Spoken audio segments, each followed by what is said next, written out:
आगे आएंगे। जी आप यमकेश्वर से आते हैं, एक क्वेश्चन यमकेश्वर से बनता है कि यमकेश्वर में आपको क्या लगता है ऐसा कुछ कि इस तरह के भ्रष्टाचार जो वहां पर आज तक की राजनीति में आपने देखे हैं कि किस तरह से कार्य हो रहे हैं, क्या कुछ कहना है यमकेश्वर के बारे में? देखिए, आपने बहुत सही सवाल किया है। मैं वहां का जनप्रतिनिधि हूं और जन सरोकारों से जुड़ा हुआ हूं। मैं देख रहा हूं कि राज्य बनने के बाद से यमकेश्वर एक ऐसी जगह है जो दो बड़े शहरों के बीच में है। एक तरफ ऋषिकेश है, दूसरी तरफ कोटद्वार है, और इसके बीच में जो करीबन 60 किलोमीटर की परिधि है, इस 60 से 70 किलोमीटर की परिधि के अंदर यदि विकास का ताना बाना होता तो आज यमकेश्वर जो है उत्तराखंड में स्विट्जरलैंड से ज्यादा तरक्की कर रहा होता, क्योंकि ऋषिकेश आने में मात्र यमकेश्वर जो है 1 घंटे में ऋषिकेश आ जाता है। ऐसी 1 घंटे में कोटद्वार आदमी पहुंच जाता है। और इस दोनों के बीच में ना डिग्री कॉलेज है, ना इंजीनियरिंग कॉलेज है, सैनिक बाहुल्य क्षेत्र है, ना सैनिक कैंटीन है। आप एक बात बताइए कि उत्तराखंड की सत्ताओं में बैठी सत्ताधीशों ने कभी ये नहीं सोचा कि पर्वतीय क्षेत्र के अंदर आखिर पहाड़ के बच्चे पढ़ने के लिए कहां जाएंगे? जब उन्हें डिग्री कॉलेज नहीं मिलेगा तो वो देहरादून ऋषिकेश की तरफ भागेंगे। जब उनको उच्च शिक्षा नहीं मिलेगी, इंजीनियरिंग कॉलेज नहीं मिलेगा, अच्छी स्वास्थ्य सेवा नहीं मिलेगी, तो शहर से लगे हुए क्षेत्र में भी पलायन बदस्तूर जारी रहेगा। यही कारण है कि यमकेश्वर में पानी बहुत बड़ी मात्रा में है मगर गांव के गले सूखे हैं। यमकेश्वर के अंदर बहुत बड़ा जंगल है, बावजूद उसके यमकेश्वर के व्यक्ति को जंगल से 1 रुपए का लाभ नहीं है। यमकेश्वर के अंदर खनन में तमाम सुविधाएं हैं, मगर उत्तराखंड के अंदर यमकेश्वर में खनन करने के लिए स्थानीय लोगों के लिए कुछ नहीं है।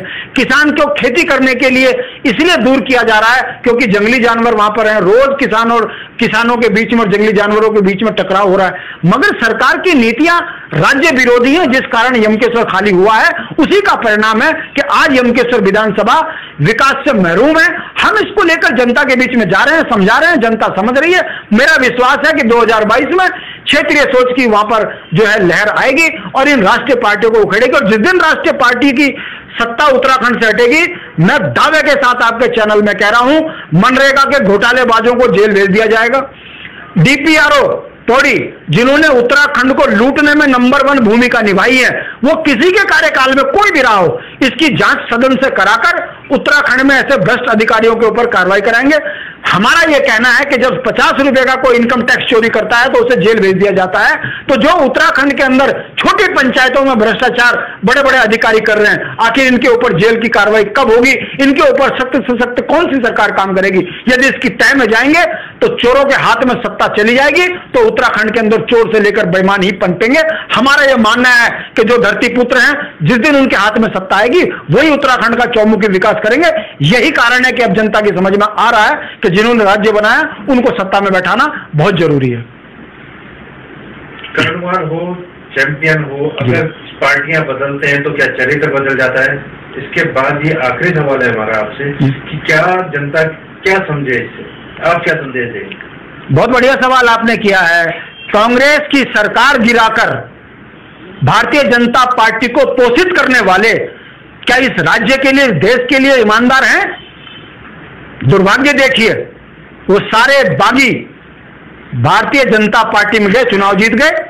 तो क्या भारतीय जनता पार्टी में, मेरा जनता से सवाल है कि कोटद्वार की जनता खुश है? आज चुनाव करा दीजिए, एक तरफा हार है। मगर क्या करें, ये लोग सत्ता के लुटेरे चेहरे बदलकर, क्षेत्र बदलकर राज्य को 20 साल से लूट रहे हैं। जनता इस बात को देख रही है। आपने कर्णवाल का और चैंपियन का उदाहरण दिया। कांग्रेस में आप रहे, निर्दलीय आप रहे, भाजपाई आप हो गए, और इनको अगर टिकट नहीं मिला तो ये आप देखना किसी तीसरी राष्ट्रीय पार्टी की तरफ भागने को भागेंगे। ये उत्तराखंड की सोच के विपरीत लोग हैं। इनको सत्ता चाहिए, सत्ता के लिए किसी हद पे गिर जाएंगे। इनका राजनीतिक चरित्र उत्तराखंड की जनता ने देख लिया।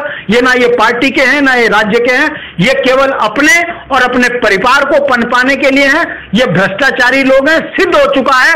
छात्रवृत्ति घोटाले में इनके नाम आते हैं, राजनीतिक बेईमानी में इनके नाम आते हैं, उत्तराखंड की तमाम योजनाओं को बेच के खाने में इनके नाम आते हैं। बावजूद इसके यदि ये लोकतंत्र के क्षतिज पर राजनीतिक रूप से पनप रहे हैं तो ये भविष्य की राजनीति के लिए चिंता का विषय है। उत्तराखंड के नौजवान बच्चों के भविष्य के लिए बहुत बड़ा चिंता का विषय है।